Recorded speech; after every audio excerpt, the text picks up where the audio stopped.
Bilingual web magazine, Dig Tokyo. Music and Parties 34. The Emotional Highs of European Epic Trance. 1. Prologue. In this series so far, I've covered disco, house and techno, progressive house, and other types of electronic dance music. Until EDM broke into the mainstream in the 2010s, electronic dance music was comprised of many different, largely underground scenes, each with a passionate international community of believers. Throughout the second half of the 90s and 2000s, the most recognized and commercially successful of these genres was trance music. While the US remained an exception, trance music was widely recognized in the UK, across continental Europe and Asia. In most cases, local scenes were based around large outdoor trance parties called raves. What is trance music? Simply put, it is music that puts the listener in a trance state through the repetition of four-on-the-floor rhythm and beautiful melodies. While house music and techno was music you felt with your body, music that elevated you through dance, trance was music you felt with your brain or your heart. The combination of music and drugs was meant to move you emotionally. Drug culture, naturally, was part and parcel of the psychedelic trance sound. Just as the psychedelic rock of the late 60s was meant to recreate or enhance an acid trip, trance music recreates or enhances ecstasy. Raves were the ideal environment to embark on a drug-aided spiritual journey. Generally speaking, there are two types of trance. Epic trance, a term used mostly in Japan, developed in Europe and has strong classical music influences. Psychedelic trance developed on the beaches of Goa in India and has strong ethnic world music influences. Both types developed roughly concurrently in the late 80s and early 90s. Both are also umbrella terms that encompass many subgenres. In the 90s, DJs like Paul Oakenfold helped spread trance music across Europe and around the world. That included Japan, where a sizable trance and rave scene remains to this day. Over the next 3 articles, I will cover trance music and rave culture. In this article, we begin with the epic trance that developed in Europe. 2. The Dawn of Trance. In Music and Parties 32, I wrote about German techno trailblazer Sven Väth. In the early 90s, Väth's sound was actually closer to trance. His debut album, Accident in Paradise, is a masterful blend of ambient music and trance elements. The German DJs/producers of the early 90s took the inorganic sounds of Detroit techno and added melodies and harmonies, elements of classical music, to give it a warmer, organic feel. Sven Väth frequently employed musicians to play live instruments to make the music that was being released on his trance-leaning label IQ and his techno-leaning label Heart House. As he saw it, he was a DJ, not a musician, and it was important to have live musicians to make his musical vision a reality.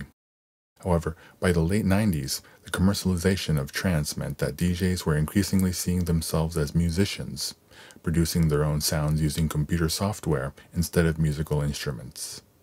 Many of the artists that pioneered the trance sound in this period came out of Germany. The duo Dance to Trance released We Came in Peace in 1990, one of the seminal releases of early trance.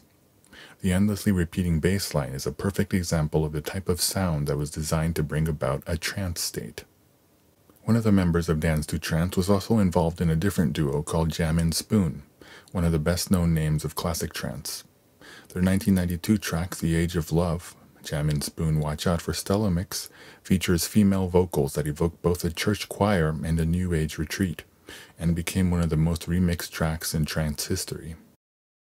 The same year, they also released a track called Stella, which comes to life with synth pads and faux Spanish guitar, both staples of the early Balearic sound of epic trance. The trance sound was also being developed in other parts of Europe. The UK acid house band, the KLF, released a track called What Time Is Love? Pure Trance 1 in 1988, which is considered by many to be trance and rave's first true anthem. New versions were released as singles in both 1990 and 1991. In 1995, Italian producer Robert Miles released a track called Children. The classical piano and strings draw the listener into the dream world. In 1996, UK producer Chicane released a track called Offshore, one of the best examples of the emotional power that a trance track can have. These early trance pioneers would pave the way for the giants of epic trance to rise to fame in the late 90s. 3. Epic trance giants from the Netherlands, Germany, and the UK. Germany's biggest epic trance DJ is Paul van Dyk. Van Dyk was raised in East Germany and secretly listened to Western radio stations because there were no record stores around where he could buy music. Shortly before the fall of the Berlin Wall, Van Dyk and his mother were allowed to leave East Germany and move to Hamburg. In 1990, he moved to Berlin and made his first appearance as a DJ at the legendary techno club Treasure in March 1991. He made his breakthrough with his 1998 single For an Angel, which is considered a trance classic. He later started his own label, Vandit, and traveled the world as a trance DJ. In 2005 and 2006, he was named #1 DJ in DJ Magazine's annual list of the world's top 100 DJs. From the mid-90s onwards, the Netherlands became the epicenter of epic trance. The holy trinity of Dutch trance is Ferry, Corsten, Tiesto, and Armin van Buuren. Ferry Corsten is one of the founders of Dutch trance. He made his debut on the UK singles chart with his single Don't Be Afraid, released under the name Moonmen. His breakthrough hit was his 1998 single Out of the Blue, released under the name System F. Since the 2000s, he has released solo albums while supporting up-and-coming trance artists on his label Flashover Recordings, and his weekly radio show, Corsten's Countdown. His melodic and uplifting sound is often called uplifting trance or euphoric trance. Tiesto is a DJ/producer that has been called the god of trance and the godfather of EDM. He started producing music around 1994 and started his own label, Black Hole Recordings, in 1997.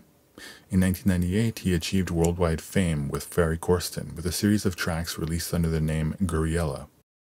At the end of the 90s, he began to focus on solo work, and by the early 2000s, he was playing solo concerts in front of large crowds at stadiums across continental Europe. Between 2002 and 2004, he was named #1 DJ by DJ Magazine 3 years in a row. In 2004, he played at the opening ceremony of the Summer Olympics in Athens, a first for a DJ. In the 2010s, he became a fixture in Las Vegas and shifted from trance to an EDM-oriented sound. In 2014, Forbes magazine named him the world's highest-paid DJ, reflecting his status as the most recognizable face of EDM worldwide. Since 1999, he has an ongoing series of trance mix albums called In Search of Sunrise. With Tiesto now firmly part of the EDM camp, the biggest name in Dutch trance has become Armin van Buuren. While Ferry Corsten is known for uplifting melodies and Tiesto is known for mainstream appeal, Van Buuren is especially known for his vocal trance tracks. In 2000, he started a compilation album series called A State of Trance in order to showcase those vocal trance tracks and other trance on his label, Armada.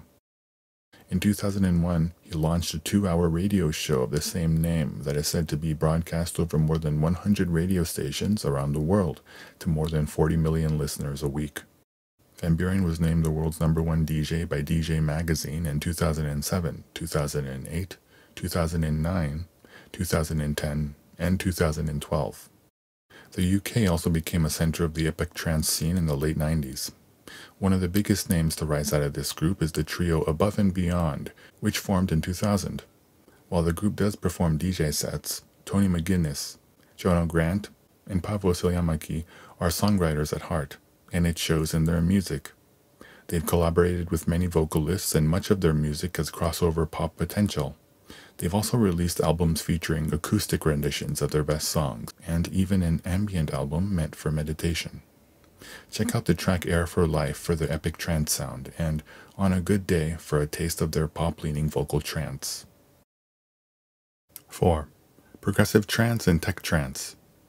As the trance sound developed in the 90s, so did the progressive trance subgenre, which sits somewhere along the spectrum between house and trance alongside progressive house, which I covered in Music and Parties 31.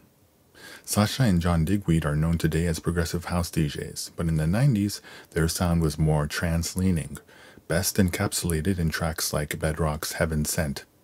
While trance is all about repetition, progressive trance is more about a journey. The American producer BT is also an important figure in the progressive trance of the second half of the 90s. BT started playing classical piano at an early age and studied composition and theory at the Washington Conservatory of Music. He attended the Berklee College of Music, where he studied jazz before dropping out to pursue a career in music. After a failed start in LA, he moved back home to Maryland, where he started Deep Dish Records with friends Dubfire and Sharam. His early work caught the ear of DJs like Sasha and Paul Oakenfold, who took him under their wings. In 1995, BT released his first album, Ima, from Paul Oakenfold's Perfecto label, which helped spread the progressive house sound. BT continues to release electronic music that spans pop, ambient, breakbeat, electronica, and more. In Germany, producers combining trance and techno gave rise to the tech trance subgenre, characterized by a deeper, darker sound compared to the euphoric, glittery vibe of epic trance. Some well-known tech trance tracks include Simulated by Marco V and Renegade by Sander van Doorn. The German DJ Markus Schulz is known for his blend of vocal trance, progressive trance, and tech trance. He was born in Germany but moved to the US in his teens. He made a name for himself in the dance music scene with remixes for pop artists like Madonna and Jewel in the 90s. In the 2000s, he started his own label, Cold Harbor Recordings, as well as a radio show, The Global DJ Broadcast, through which he champions a deeper, darker trance sound that has garnered him the nickname Unicorn Slayer. DJ Times magazine named him America's #1 DJ in 2012, 2014, and 2018. 5. Epilogue. From this basic survey of the epic trance that developed out of Europe, one trend becomes clear. As trance evolved, the elements of black music, disco, soul, funk, etc., that had been part and parcel of house and techno music were gradually filtered out in favor of influences from traditional European music, that is, classical music, and the computer music that had developed in Germany and Japan in the 70s. This, in essence, is the same phenomenon that led to the development of progressive rock in the late 60s and early 70s. After American rock music was imported to the UK, progressive rock artists in the UK and around Europe gradually began to reduce the blues and R&B influences in favor of the pomp and grandeur of classical music. It's easy to see why German party animal Sven Fate would focus on more edgy techno sounds as trance became more and more commercial in the mid to late 90s. The UK, historically, linguistically, as well as geographically, has always been more connected and exposed to American culture than the rest of Europe. What's more, the UK was home to a sizable immigrant population from Africa, the Caribbean, and the Middle East. These minorities gave rise to the UK's own brand of black music, hip-hop, trip-hop, and jungle and drum and bass. Meanwhile, in continental Europe, the classical music tradition remained strong, and minorities were treated as invisible. The Eurodisco sound pioneered by the Italian composer Giorgio Moroder is the perfect example of black music being reinterpreted for white European audiences. All of these factors made countries like Germany and the Netherlands ripe for a trance invasion. Epic trance also had an outsized impact on the Japanese music scene. From the early 90s, the record label Avex Trax repackaged Eurodisco as Eurobeat to market it to Japanese audiences. With Epic Trance, it repackaged it as Cybertrance to entice a younger generation of listeners. In the 90s, Avex artists, led by the so-called Komuro family, artists like TRF, Globe, Shinohara Ryoko, Kahara Tomomi, and Amuro Namie, who were produced by Komuro Tetsuya, took the J-pop charts by storm, selling millions of records and making European dance music the sound of a generation, even if the consumers themselves weren't aware of it. Avex and Komuro also ran a disco/nightclub called Velfare in Nishiazabu, which served as a trance stronghold. By the mid-90s, Komuro produced artists accounted for the majority of Avex's profits, and tension began to grow between Komuro and Avex head Max Matsuda. Matsuda took the know-how he had observed through Komuro's success and focused his energy on producing an act of his own, Hamasaki Ayumi. Rising to fame in the late 90s, Hamasaki became the queen of J-pop in the 2000s, as well as a fashion icon among gyaru, a women's fashion subculture characterized by over-the-top imitations of American teenage culture. In other words, Hamasaki became Japan's answer to Madonna. Her music is a blend of dance pop with trance influences. Another important relic of the Japanese Eurobeat/trance scene is para-para, a synchronized dance for clubs and raves that involves mostly upper body movements, a product of the fast tempo of trance music. Para-para developed among women who were regulars at high-end Japanese discos like Juliana's Tokyo and Maharaja, and became a way to attract more female clubgoers, specifically gyaru. Hamasaki Ayumi was first introduced to Max Matsuda at Velfare. As the rave scene grew around the world in the mid to late 90s, so did the consumption of ecstasy. Ecstasy also made its way into Japan, where it was available in the form of colorful tablets resembling supplements and vitamins. Drug use spread among minors as well as the women who frequented these clubs, and the entire underground drug industry was perpetuated by organized criminal groups who sought to milk the club scene for all that it was worth. Drug trouble would eventually lead the Japanese government to start cracking down on clubs and raves starting around the mid-2000s. While trance music had brought about the golden age of the Japanese club scene, it also brought with it drug culture, which would ultimately bring about the scene's decline. In my next entry, I will cover Goa trance and psychedelic trance. Music and Parties 34. The Emotional Highs of European Epic Trance.